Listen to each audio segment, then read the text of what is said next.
This KFAN podcast is sponsored by Builders and Remodelers, exclusive Twin Cities provider of Elements Windows. Get the highest quality windows at unmatchable value. Visit buildersandremodelers.com for more details.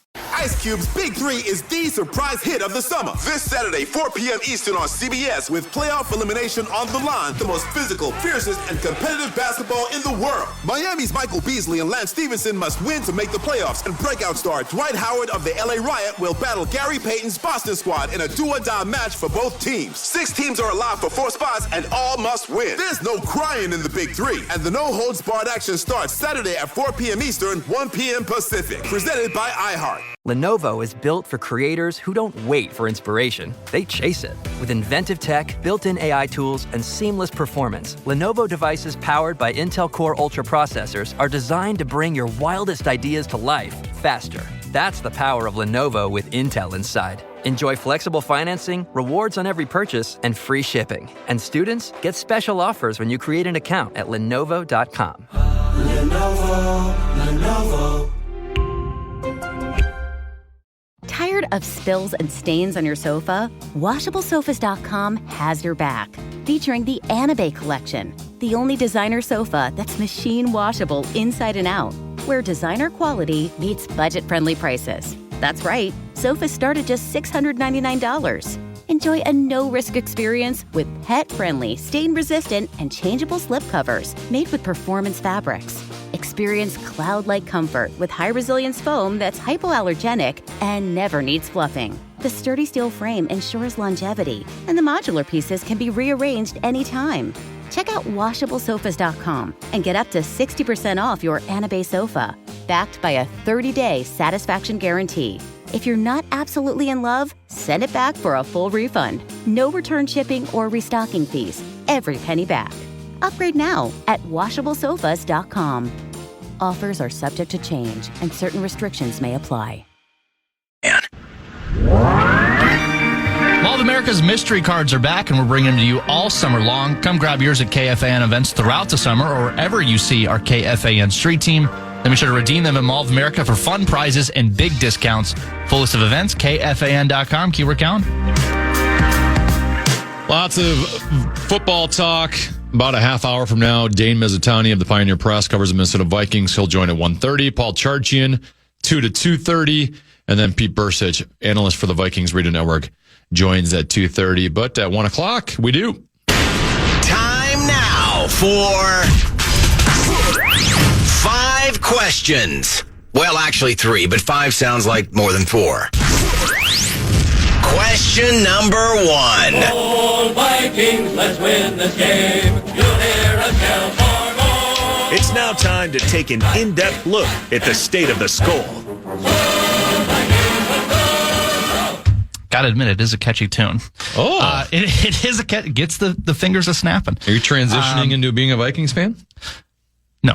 Okay. But I will say this about the Vikes. You mentioned last segment that JJ's not going to play in the next 2 games. My question to you is, should he? Because I think any other year, whether it's a second year starting, third year beyond, no chance he should be playing.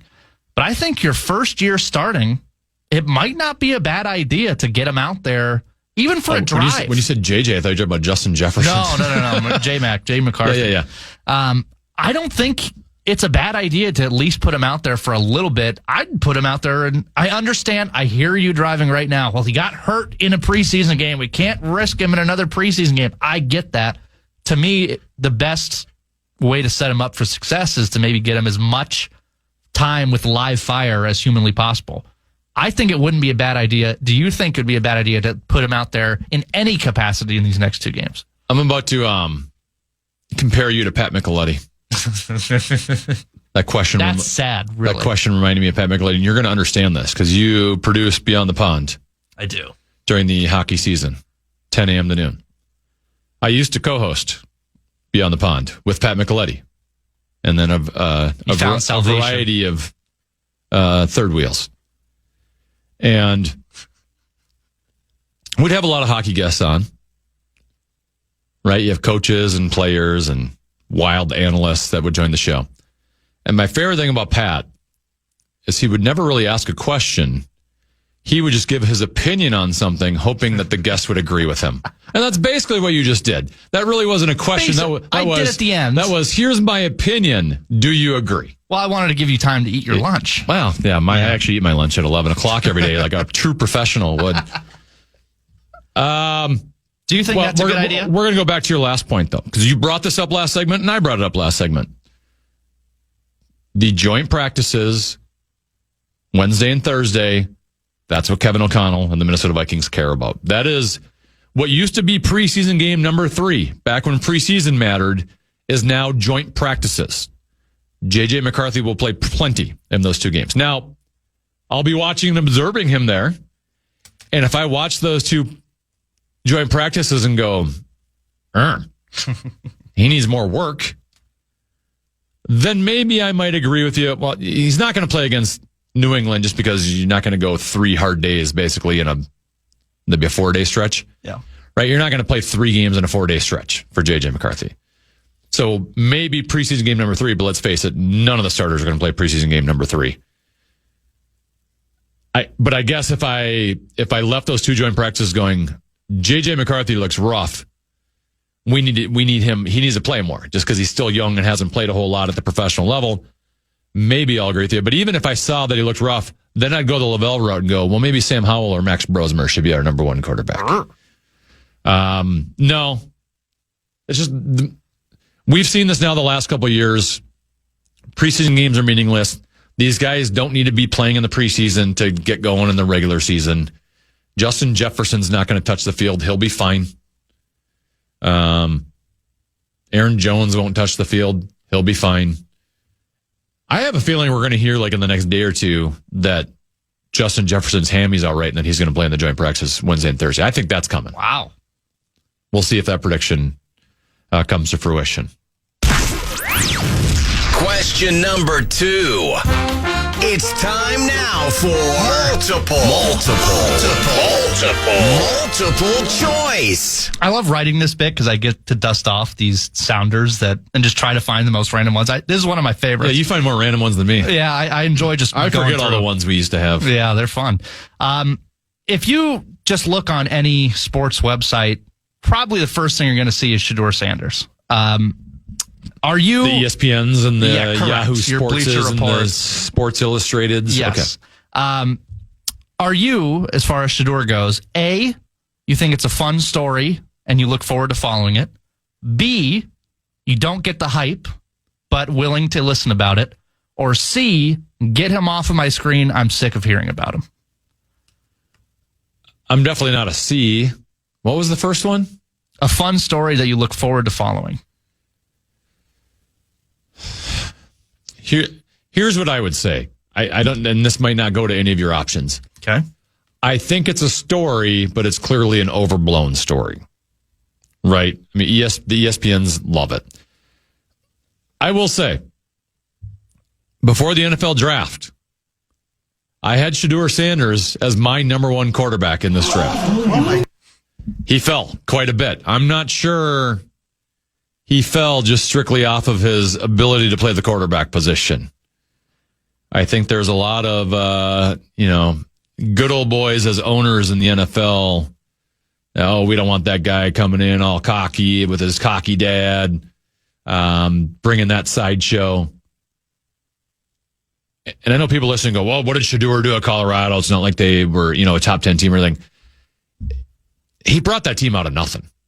I mean, before Shedeur and Dion took over in Colorado, that was one of the worst teams in college football. So to bring him to the relevance they did, like, he deserves credit. And he's not the only one, right? I mean, Travis Hunter was clearly brilliant and won the Heisman. And there were other good players there.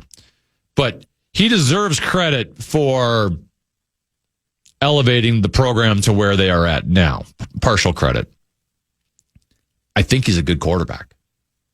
I think he has a good arm. He's mobile enough. He's mobile in a sense that he can extend the play and make big plays downfield.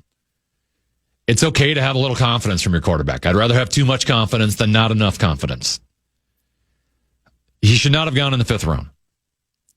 He should have been a 1st-round draft pick, maybe 2nd round at worst. That he is a 1st-round, 2nd-round talent at the quarterback position. And first preseason game, I get it. He's playing against third stringers. He's playing with third stringers. That was a pretty good first game performance. Now, that doesn't mean, when you have to go up against B-Flow's defense in the Super Bowl, that you're going to be able to execute at a high level. So there's still a lot more that we need to see. But for a guy as highly regarded as him, who dropped the way that drop in the draft is pretty unprecedented. We've seen guys like Randy Moss and Aaron Rodgers drop to low first round. We haven't seen a guy that at one point people thought could be the number 1 or 2 overall pick in the draft drop to the 5th round. That doesn't happen. So that's a story. Because of his dad, he's a story. Because of the attention Colorado has gotten in college football the last 2 years. So I get there needs to be a story there. Now, should it be A1 headline every single time? I'm not ready to go that far. But it should be talked about. And regardless of how he performs, he's going to get haters either way. But that was a pretty good first performance, and we'll see if he can continue, because he's a guy who will get plenty of action in the preseason moving forward. Question number 3.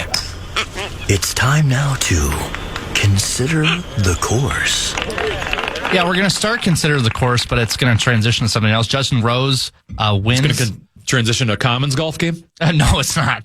No, we'll save that for him. Justin Rose wins in a playoff against J.J. Spawn. Yeah. Fleetwood misses out again. He was in the mix and once again kind of faltered on Sunday. But I have a question for you that is this. Programming predicament. Because I found myself getting updates from the golf, but I didn't know if I wanted to watch that or preseason football that had nothing to do with Green Bay or Minnesota. So where do you stand? Would you rather watch playoff golf, both in a playoff in a literal sense that they played more than 18 holes, and also it's playoffs in the FedEx Cup, or non-Vikings preseason football? Non-Vikings preseason football is very low on my list. Now, we did watch a little bit of who the Chargers play yesterday, just because Leo, my oldest, is obsessed with football and loves fantasy football. Love that. Yeah, the Saints. So that was his first option. He doesn't even know who was playing at the time for the Chargers and the Saints. It was probably third teamers.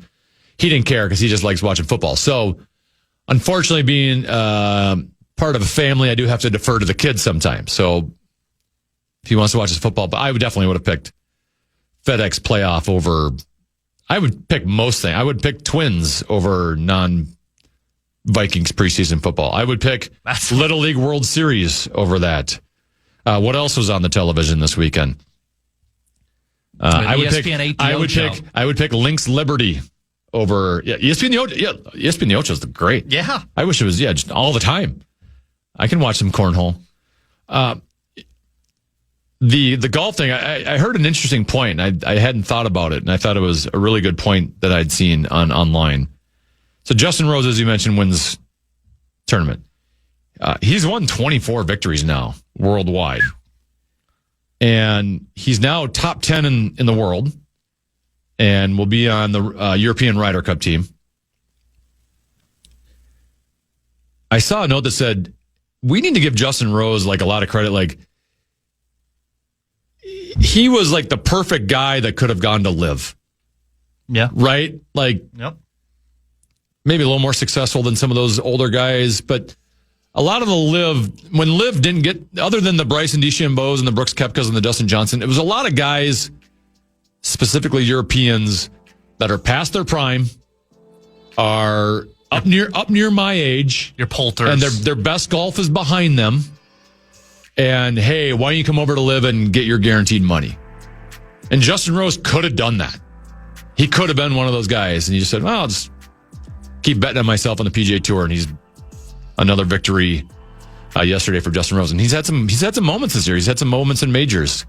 So Justin Rose, I think, is a very likable golfer, and I always cheer for him while he's playing. And that's it for today's edition of 5 Questions. Well, actually, 3 questions, but 5 sounds like more than 4. All right, Brett, our next segment is our last one without a guest. It's my annual time to give you a fantasy football league winner every day of the week. So I'm going to give you a fantasy football league winner at the quarterback position. And we'll do a little The More You Know next on the other side of this break. This is the Tennafitzgerald. The reviews and ratings are in, and Ice Cube's Big 3 is the surprise hit of the summer. This Saturday, 4 p.m. Eastern on CBS, with playoff elimination on the line, the stars will be flocking to Los Angeles to witness the most physical, fiercest, and competitive basketball in the world. Miami's Michael Beasley and Lance Stevenson must win over Houston to make the playoffs, reeling from last week's savage beating at the hands of Chicago's possessed Montrezl Harrell. Last time these teams met, Miami beat Houston, but they are a dangerous team having their manhood at stake. Then breakout star Dwight Howard of the LA Riot will battle Gary Payton's Boston squad in a do-or-die match for both teams. Will LA avenge their previous shocking loss to perennial basketball Boston rivals to survive? 6 teams are allowed for 4 spots, and all must win. Don't miss the Big 3, the 3-on-3 basketball league everyone is talking about. There's no crying in the Big 3, and the no-holds-barred action starts Saturday at 4 p.m. Eastern, 1 p.m. Pacific, followed by 2 games on Vice starting at 6:30 Eastern, presented by iHeart. Life's messy. We're talking spills, stains, pets, and kids. But with Anabae, you never have to stress about messes again. At WashableSofas.com, discover Anabae sofas, the only fully machine-washable sofas inside and out, starting at just $699. Made with liquid and stain-resistant fabrics. That means fewer stains and more peace of mind. Designed for real life, our sofas feature changeable fabric covers, allowing you to refresh your style anytime. Need flexibility? Our modular design lets you rearrange your sofa effortlessly. Perfect for cozy apartments or spacious homes. Plus, they're earth-friendly and built to last. That's why over 200,000 happy customers have made the switch. Upgrade your space today. Visit WashableSofas.com now and bring home a sofa made for life. That's WashableSofas.com. Offers are subject to change, and certain restrictions may apply. If you eat too many ultra-processed foods, you could be starving your gut microbes, and they'll get hangry. That's one of many things I learned after working on a new audio course about the gut microbiome. You can learn how to keep your gut happy by listening to Try This from the Washington Post. I'm Christina Quinn. I host Try This. Dig in with me on practical advice for life's common challenges. Follow Try This right now wherever you're listening. Seriously, try it. Come on, why is this taking so long? This thing is ancient. Still using yesterday's tech? Upgrade to the ThinkPad X1 Carbon. Ultra-light, ultra-powerful, and built for serious productivity. With Intel Core Ultra processors, blazing speed, and AI-powered performance that keeps up with your business, not the other way around. Whoa, this thing moves. Stop hitting snooze on new tech. Win the tech search at Lenovo.com. Lenovo. Unlock AI experiences with the ThinkPad X1 Carbon, powered by Intel Core Ultra processors, so you can work, create, and boost productivity all on one device.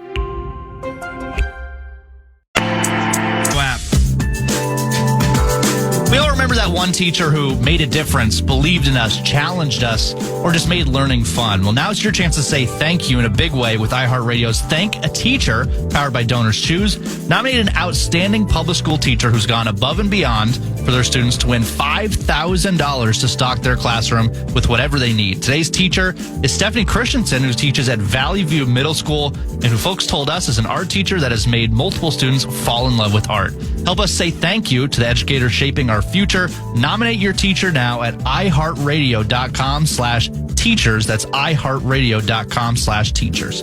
Thank you, teachers. Tennafitzgerald sails on. Brett Blakemore with me. Brandon Molesky. Last year, I think we had a very similar situation where I think Common missed like an entire week in August. He was probably taking BBP out to Ohio State and helping him move out there. And once again, Common's out this week.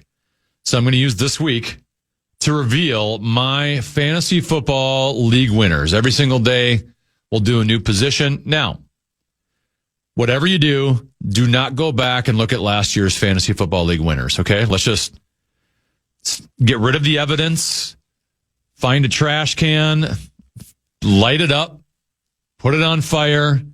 Whatever you do not go back and find last year's fantasy football league winners, okay? Can we make a deal on that? Let me give you this year's, though. We're going to start at the quarterback position. I'm going to give you, and I should say, with my fantasy football league winners, I'm not doing the obvious ones every time, right? I'm not going. You're not going Josh Allen? Wide receiver, Jamar Chase. Quarterback, Josh Allen. Running back, Saquon Barkley. All right, I'm trying to go a little bit off the beaten path because a lot of those guys, right, if you're picking number 9 in your draft, you can't get those guys anyway. I'm going to give you someone that you should all have access to. Though the wide receiver position, I might go a little chalky. But for quarterback today, and we'll get to running back tomorrow. I don't know how Vikings training camp's going to do, but we'll do wide receiver and tight end at some point this week. We'll do it all on Friday if we have to. But we'll do quarterback today. I'm going to give you a guy who right now, his ADP is quarterback 25, who is going to vastly outperform his ADP, a guy that you can completely forget about quarterback for the majority of your draft. You can just focus on running backs, wide receivers, tight ends, then draft this guy late. He's going to lead you to a fantasy football championship. Your quarterback of the Carolina Panthers, Bryce Young. Oh my gosh. Above average at that. He was balling the last 3 games of the year. All right, he got benched early. Well, he played the 2 games, got benched, was sitting on the pine for a while. Once he came back and got comfortable in that offense and was given a chance, he started to take off a little bit towards the end of last year. And the last 3 games specifically, he threw for a combined 7 touchdowns and ran for 3 in those 3 games. He started playing better with Dave Canales as his head coach, and now he gets year number 2 with Canales as head coach. Very important for a quarterback to have the same system 2 years in a row, especially for a quarterback who's still relatively young and, Brett, he's relatively young and ascending. Sorry. He's ascending. Yes, he is an ascending player. I had that joke in the holster, too. That's there the we worst go. part. He got a major upgrade at wide receiver when they used a top 10 pick on wide receiver, Tedoroa McMillan. Adam Thielen, all reports are he's now back healthy, and he was good down the stretch last year. His tight end, Jatavian Sanders, now in year 2. Usually takes a little bit longer for tight ends to get going, so maybe in year 2 he's a little bit better than in year 1. And what I like about him is if you are going to get a league winner at the quarterback position, you have to get a quarterback that can run a little bit. Now, Bryce Young is not Jalen Hurts. He's not Lamar Jackson. He's not Josh Allen. He did run for 6 touchdowns last year on the ground, though, and he didn't play the whole season. And specifically down the stretch, he started running the ball more. So you're going to get a little bit of running from him. The passing should just improve just because he showed at the end of last year he was playing better. He was gaining confidence. He now has year 2 under the system with better weapons. I think this Carolina offense is going to be a little sneakier than some people realize. And he's in a crappy division. The New Orleans Saints are going to be the worst team in football. He has that porous Atlanta Falcons defense twice a year. And even a lot of their other games on their schedule, like they ain't playing the Vikings and Lions and Packers schedule in Carolina this year. Much softer schedule. Bryce Young is your league-winning fantasy football quarterback for 2025. Your thoughts? You don't seem like you've bought in. I haven't. You haven't convinced me to bet my house quite yet on it. I mean, he is ascending. He did ball out the last 3 games. I'm going to keep saying that now. Ascending. And also in the preseason game, he didn't look half bad either. So he could be on the move, but it's just hard for me to put any fantasy stake into the Panthers offense they have no equity for me to go off of. But if you want to go off the beaten path and you're not going for, just pick Josh Allen. Quarterback 25. Yeah, I think you've done your job as far as quarterback 25, and he's going to be a top 8 quarterback in fantasy this year. Book it. I think you've done your job with that. The more you know. Let's see if we can learn something today, Brett. Did you know the restaurant Kentucky Fried Chicken follows exactly 11 people on X? 11. 6 of them are random men named Herb. The remaining 5 are former members of the Spice Girls, which means the KFC account on X is only interested in 11 herbs and spices. Brilliant. The more you know. Let me educate you some more. If 1 billion people from both China and India did not exist, they would still be the number 1 and number 2 most populated nations in the world. Wow. India right now, 1.46 billion people. China, 1.41 billion people. Second, you know who's third in population? What is the first two you said? China and India? India's 1, China's 2. Do you know who's third? I have no idea. You are one of them. It's the United States. Oh, okay. The United States of America. Still talking from the Asian continent, but yes. No, in the world. Okay. The United States, number 3 at 347 million. So you could take away 1 billion people from India. You could take 1 billion people away from China. They'd still have more than any other country in the entire world. I hope that doesn't affect the euthanasia too much. The more you know. Did you know dragonflies accelerated up to 4G and corner up to 9G? I don't know what G means. Like G's? Like yeah, like how do you is that calculated? Well, like you ever seen like Top Gun? You know, where I've seen it, but I still understand it. Well, yeah, when you're like if you pull up, you're gonna have G-force pushing you down because you're moving so fast that I don't know, it's G-force. I don't know how to explain. How do you calculate 1G? Like, what's 3G? I think it's 3 times the gravity of... Like, when I speed in my car, I can tell the difference between 60 miles per hour. I know how fast I'm going. I don't know how fast a G is. Well, it's not fast. It's a force. Well, yeah, but... So they go so fast that it's, at least what you're telling me, that it's... 4G. And they can corner up to 9G. I still don't know what that means. And it's not cell service, 4G. No. That's pretty fast. All right, that's it for him. The more you know. Clearly, I need to learn more. Let's talk football now for the next hour and a half. Dane Mizutani covers the Minnesota Vikings for the Pioneer Press. He joins next, I believe, from TCO in Eagan, right here on the Fitz. The reviews and ratings are in, and Ice Cube's Big 3 is the surprise hit of the summer. This Saturday, 4 p.m. Eastern on CBS, with playoff elimination on the line, the stars will be flocking to Los Angeles to witness the most physical, fiercest, and competitive basketball in the world. Miami's Michael Beasley and Lance Stevenson must win over Houston to make the playoffs, reeling from last week's savage beating at the hands of Chicago's possessed Montrezl Harrell. Last time these teams met, Miami beat Houston, but they are a dangerous team having their manhood at stake. Then breakout star Dwight Howard of the LA Riot will battle Gary Payton's Boston squad in a do-or-die match for both teams. Will LA avenge their previous shocking loss to perennial basketball Boston rivals to survive? 6 teams are allowed for 4 spots and all must win. Don't miss the Big 3, the 3-on-3 basketball league everyone is talking about. There's no crying in the Big 3, and the no-holds-barred action starts Saturday at 4 p.m. Eastern, 1 p.m. Pacific, followed by 2 games on Vice starting at 6:30 Eastern, presented by iHeart. Let's be real. Life happens. Kids spill. Pets shed. And accidents are inevitable. Find a sofa that can keep up at washablesofas.com. Starting at just $699, our sofas are fully machine washable inside and out. So you can say goodbye to stains and hello to worry-free living. Made with liquid and stain-resistant fabrics. They're kid-proof, pet-friendly, and built for everyday life. Plus, changeable fabric covers let you refresh your sofa whenever you want. Need flexibility? Our modular design lets you rearrange your sofa anytime to fit your space, whether it's a growing family room or a cozy apartment. Plus, they're earth-friendly and trusted by over 200,000 happy customers. It's time to upgrade to a stress-free, mess-proof sofa. Visit washablesofas.com today and save. That's washablesofas.com. Offers are subject to change, and certain restrictions may apply.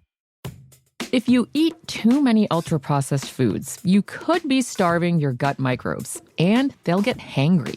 That's one of many things I learned after working on a new audio course about the gut microbiome. You can learn how to keep your gut happy by listening to Try This from The Washington Post. I'm Christina Quinn. I host Try This.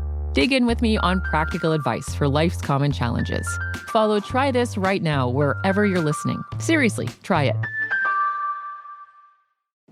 Come on, why is this taking so long? This thing is ancient. Still using yesterday's tech? Upgrade to the ThinkPad X1 Carbon. Ultra-light, ultra-powerful, and built for serious productivity with Intel Core Ultra processors, blazing speed, and AI-powered performance. It keeps up with your business, not the other way around. Whoa, this thing moves. Stop hitting snooze on new tech. Win the tech search at Lenovo.com. Lenovo. Unlock AI experiences with the ThinkPad X1 Carbon, powered by Intel Core Ultra processors, so you can work, create, and boost productivity all on one device. Fantasy football training camp is back at Treasure Island Resort and Casino. Join Paul Charchian and the Fantasy Football Weekly crew Friday, August 15th. That's this Friday. In the Full Deck Ballroom, 6 to 9 p.m. Enjoy elite fantasy football knowledge and your shot at a $1,000 grand prize. This is a free 18-plus event. Full details now, KFAN.com, keyword calendar. Yeah, finally, Vikings football is back. We had a preseason game on Saturday. The Vikings were victorious over the Houston Texans by a score of 20-10 at US Bank Stadium. You heard it right here on the Fan. We're now pleased to be joined by Dane Mizutani, who covers the Minnesota Vikings for the Pioneer Press. Hello, Dane. How are you? I'm good. It's been a while. Good to be back on with you. Good to be on with you as well. Obviously, we'll probably hear a lot more from you moving forward now that the Vikings are back in action. Clearly, the A topic going into Saturday's game was J.J. McCarthy. We got to see him for a drive, some for 12 plays. What were your thoughts on the way he performed? Yeah, I think it was a lot like his training camp. It was a little up, a little bit down, highs, lows.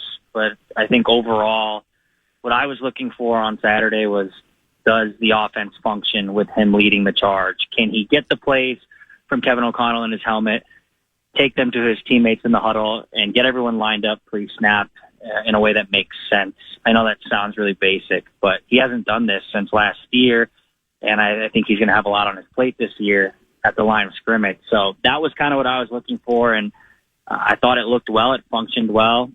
It didn't look clunky, no pre-snap penalties, so that was a positive for me right off the bat.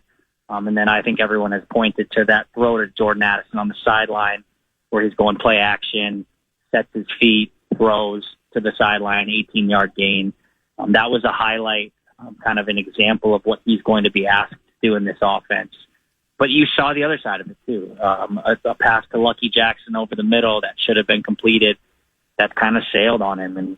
And the accuracy or the inaccuracy has been on display at times in training camp. But none of it, to me, was a cause for concern. I think the biggest thing with this weekend was he walked away healthy. So that is an improvement over last year. So I'm excited to see where he goes with it, but I think overall, pretty good debut for J.J. McCarthy in the preseason, and now we probably won't see him again until week 1. So you maybe answered a little bit of this, but I'd like to go further into this. For a lot of us, what we saw on Saturday is kind of what we've seen from J.J. McCarthy, right? We're not at training camp every day. You mentioned at training camp, there's been ups, there's been downs. What specifically are you seeing trends in any of the downs or trends of any of the ups? I know they've talked about him, getting better on his touch throws and being able to layer those types of things. You mentioned the inaccuracies. Like, are there any trends in training camp that have been concerning, or has it just been kind of a variety of stuff?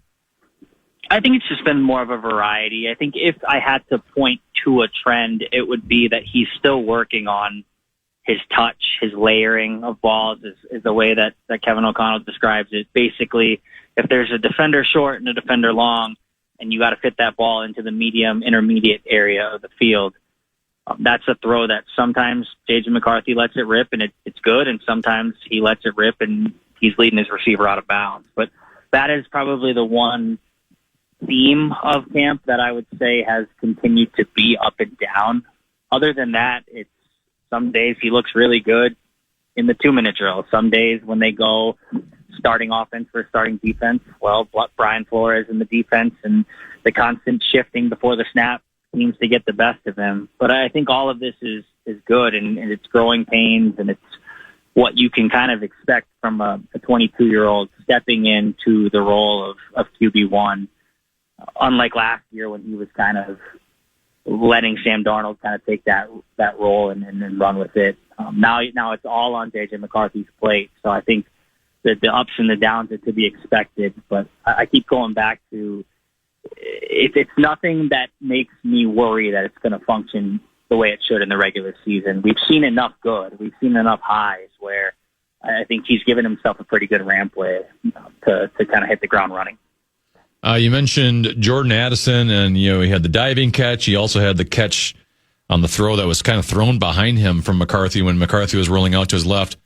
I thought Jordan Addison looked pretty darn good, and I'm curious. Obviously, we know the 3-game suspension coming up to start the season, but where do you ultimately see Jordan Addison's ceiling? Because he was drafted in the first round. KOC liked what he saw from him at USC.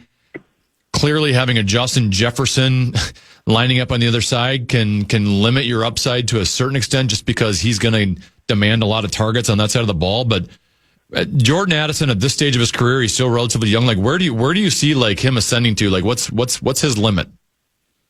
I think in a perfect world for the Vikings, they see him as a complement to Justin Jefferson, that they can grow together through their primes and be kind of a 1-2 punch for J.J. McCarthy through his prime.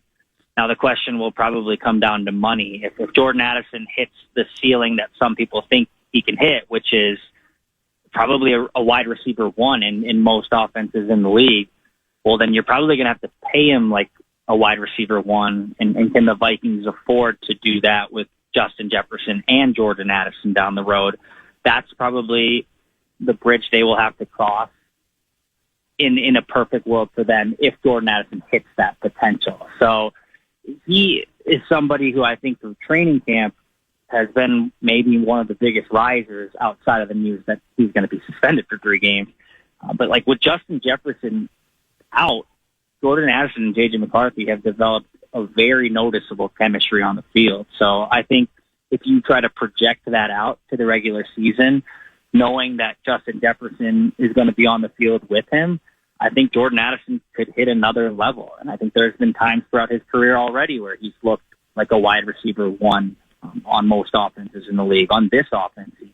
So it's a little incomplete as far as where he's going to go with this, but I think in this offense, with the reps he already has under his belt, with the amount that Kevin O'Connell likes to push the ball downfield, I really think he could ascend into somebody that gets paid like one of the best receivers in the league. Do we have a timeline on Justin Jefferson? I know they've made it seem like this is not much of a big deal and he'll be fine come week 1. But I'm guessing we won't see him in preseason games. But is joint practices a possibility? Are we not going to see him until week 1? Could it go past that? Like, what's the timeline here? They won't give us a firm timeline. I think probably just because they're being really cautious with Justin Jefferson. I think you already are going to be cautious with your best player. But then when you know you're losing Jordan Addison for the first 3 games of the season, Kevin O'Connell basically said that much last week, is we're going to be ultra conservative with how we ramp him back up. But I've seen Justin Jefferson running around at the night practice, trying to fake tackle Kevin O'Connell. I see him running around with his teammates on the field at TCO Performance Center. And I'm not a doctor, but the hamstring looks pretty fine when he's bopping around on the practice field. So I would assume we'll see him sooner rather than later. But no, I can't sit here and say we're going to see him tomorrow at joint practices. I think if things go according to plan, that would be something the Vikings would love to see. But I don't think they're going to risk his availability for week 1 just so they can see him go up against the Patriots for a couple of days. So if if he goes in and gets his medicals done and it returns well and he's deemed okay to go and clear, then yeah, we'll see him this week. But until we do, I'm going to probably pump the brakes and say they're going to keep operating with caution with Justin. Okay, so we have uncertainty with JJ, not McCarthy. I'm talking about Justin Jefferson. We have Jordan Addison out the first 3 games. Rondale Moore was injured on Saturday and what KOC called a pretty significant left knee injury. Still don't have the exact details on the timeline of that, but those are three guys, could potentially be out with all three of them, or maybe one, maybe Jefferson, I'm assuming, is in game one. But do you think the Vikings are going to address some wide receiver depth coming up here and go out and get a free agent, or are there guys that maybe we don't know very well, the Lucky Jacksons of the world and some of the others, that are they confident in that depth where they don't feel like they need to go elsewhere? Yeah, I think right now I would be pretty surprised if they went out and signed like an Amari Cooper, or I know the trendy one has been go trade for the hometown kid Adam Thielen, bring him home. I would be pretty surprised at this point if they did something like that because of the training camp they've had to this point. And I guess I want to be clear. Like, I think, Kevin O'Connell has made it pretty clear that he expects Justin Jefferson week one, like no worries about that. So I think with Jordan Addison out, they're just going to probably feature Justin Jefferson as much as they do. And if you think back to last season, when Jordan Addison missed those games with the high ankle sprain early in the season, Jalen Naylor was a guy who stepped up, probably left some meat on the bone, but I think they're hoping he can kind of fill that role. And TJ Hawkinson wasn't available in those games because he didn't come back until about December last year. So I think in the 3 games without Jordan Addison, you'll see a lot of Justin Jefferson, a lot of TJ Hawkinson, probably some Jalen Naylor sprinkled in. You mentioned Lucky Jackson. Maybe he gets a few catches here and there. But no, I don't think they're going to go out and react to this 3-game suspension by going out and signing another player, because I think they're assuming once Jordan Addison is clear of that suspension, once Justin Jefferson is back on the field, that they're locked, loaded, ready to go with the pieces already in place. So maybe a little bit of by committee until he's back. I also wouldn't discredit the running game. I think they're going to lean on Aaron Jones and Jordan Mason pretty heavily in the early stages of this season. So I think they're feeling pretty good about where they're at with their pass catchers, even if the depth seemingly has taken a little bit of a hit over the last couple of weeks. Talking with Dane Mizutani from the Pioneer Press. He covers the Minnesota Vikings. He was covering the 2010 win over the Houston Texans on Saturday. Joint practices versus the New England Patriots coming up this week, Wednesday and Thursday in Eagan. First team offense, specifically Donovan Jackson. He's a rookie left guard. Got to see him in a purple uniform for the first time. How did you think he fared? Yeah, on first glance, I actually thought it was a little bit up and down for Donovan Jackson. But I went back and watched a couple of the plays, and he was on the field for the 12 snaps that J.J. McCarthy was. I think his most glaring miscue on Saturday was the rep where J.J. McCarthy completes the ball 18 yards downfield to Jordan Addison on the sideline. You go back and watch that, it looks like Donovan Jackson gets bowled over, and he does. But I think part of that was the splits with Ryan Kelly. He seems to trip over Ryan Kelly, so I don't think it was necessarily this guy on the other side just running him over like we've seen from guys like Ed Ingram and Dalton Reisner in the past. I liked Donovan Jackson's fight in that game, going back and watching it. I think there's room to improve. I think he needs to get stronger. I think that's probably something that's going to show itself at times this year, just being a rookie and not being as strong as some of the guys he's going up against on the defensive side. But with what I've noticed from Donovan Jackson in practice, and I saw some of this during the game, is he's pretty fleet of foot, and Kevin O'Connell has always talked about it. If he gets beat, he's able to recover pretty quickly. Now, I don't know if it's a great compliment that he recovers quickly from getting beat, but I think that's a pretty good place to start if you're a guy early in your career. So I think he's going to be somebody who helps this interior of the offensive line grow into what they were hoping for. They obviously invested a lot into it this offseason, and I think it'll be much improved heading into the regular season. All right, let's talk about the other quarterback performances. We'll begin with Sam Howell, 11 for 13, 105 yards. Also had that quarterback sneak run for a touchdown. How did you think Sam Howell played in his first preseason game for the Vikings? Yeah, I think he probably quieted a lot of the critics, myself included. He hasn't been very good in practice at times, and I think I probably should give him a little bit more credit. I think some of the struggles in practice have been because he's been going up against the ones on defense at all times. So, like, if we think about J.J. McCarthy and some of his struggles in practice, well, we've said, okay, well, when they go up against starting unit offense, starting unit defense, J.J. McCarthy sometimes struggles. Sam Howell is taking most of his reps against the starting unit for the defense. So I think some of the struggles in training camp have been due to that. But I think in the game, it was a good reminder that this guy did start an entire season for the Washington Commanders early in his career.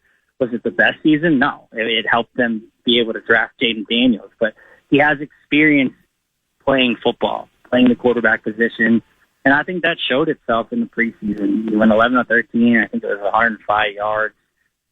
Just ran the offense crisply and like a pro. So I'm not ready to totally move off my concerns for Sam Howell, because if he looks shaky in the joint practices against the Patriots, then I think it's not something you can feel totally great about given the training camp he's had. But I think the preseason game shows that in a pinch, if you need him to play, he's at least going to be able to move the team. So I think it was a good sign for him, and probably for Kevin O'Connell to see that, yes, it can look good. Because, like I said, in times in practice, it has not.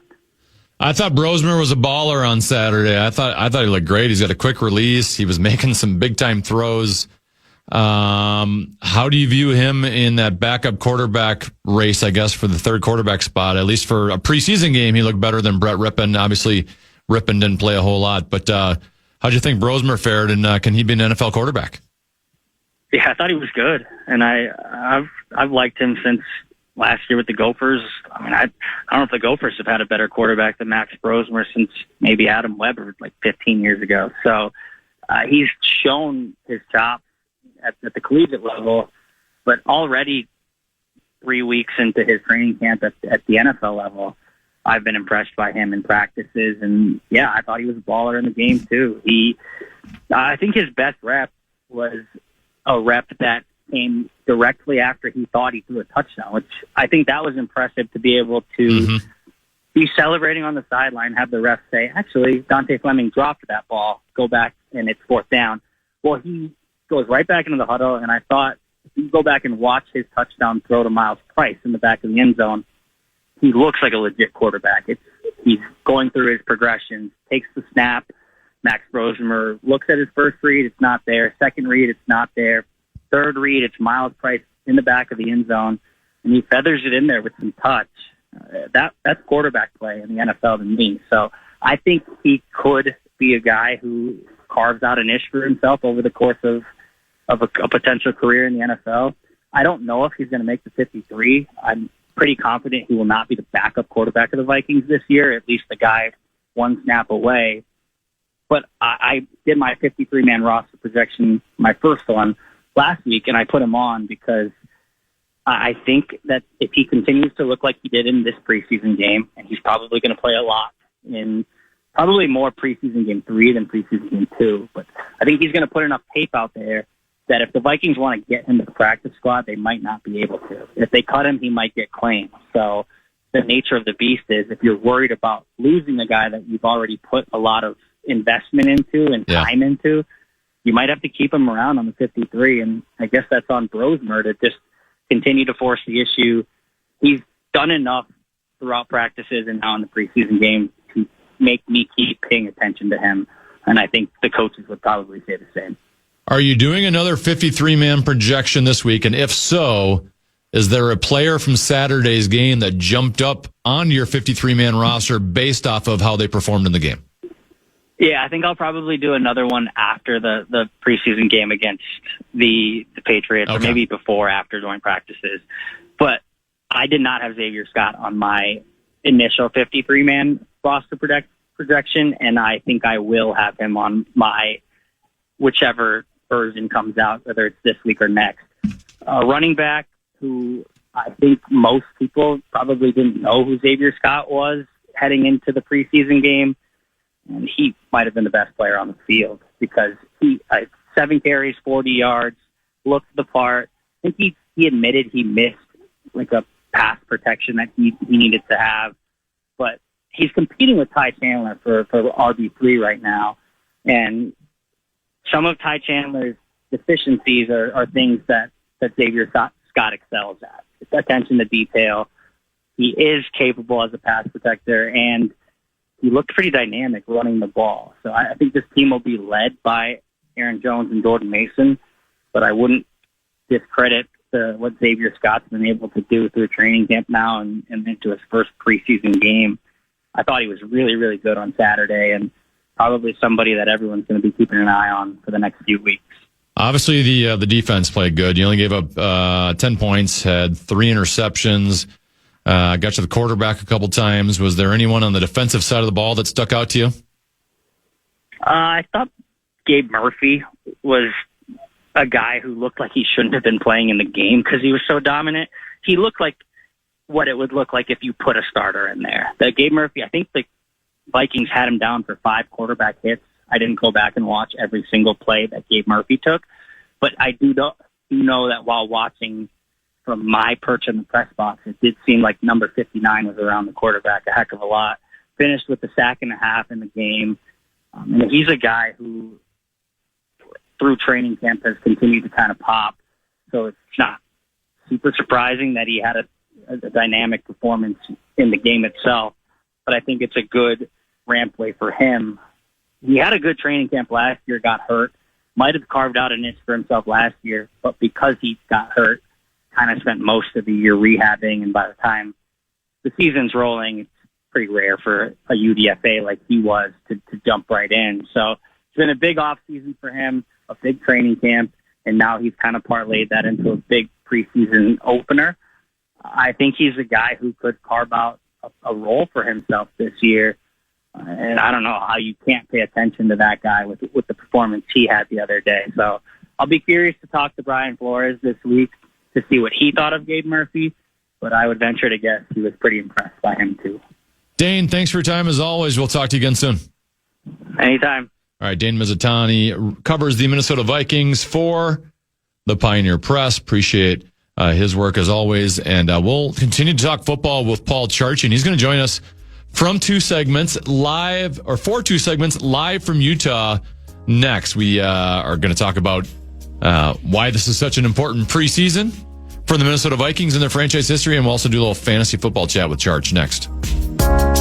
Ice Cube's Big 3 is the surprise hit of the summer. This Saturday, 4 p.m. Eastern on CBS, with playoff elimination on the line, the most physical, fiercest, and competitive basketball in the world. Miami's Michael Beasley and Lance Stevenson must win to make the playoffs, and breakout star Dwight Howard of the LA Riot will battle Gary Payton's Boston squad in a do-or-die match for both teams. 6 teams are alive for 4 spots, and all must win. There's no crying in the Big 3, and the no-holds-barred action starts Saturday at 4 p.m. Eastern, 1 p.m. Pacific. Presented by iHeart.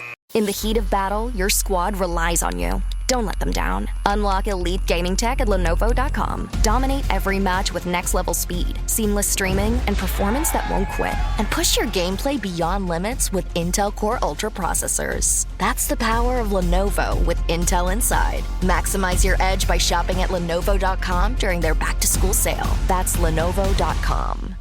Lenovo.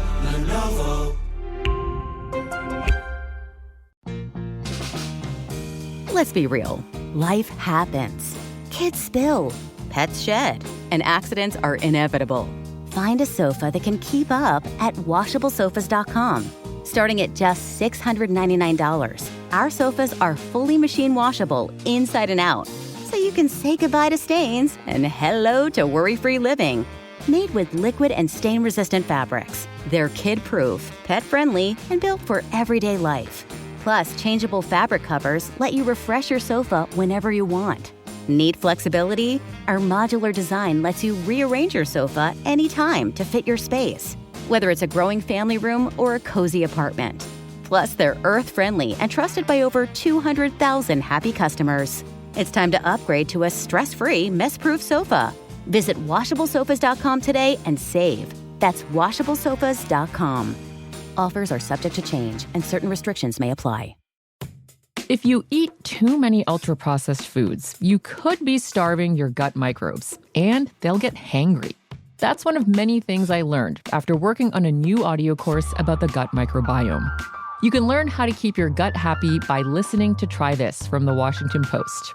I'm Christina Quinn. I host Try This. Dig in with me on practical advice for life's common challenges. Follow Try This right now wherever you're listening. Seriously, try it.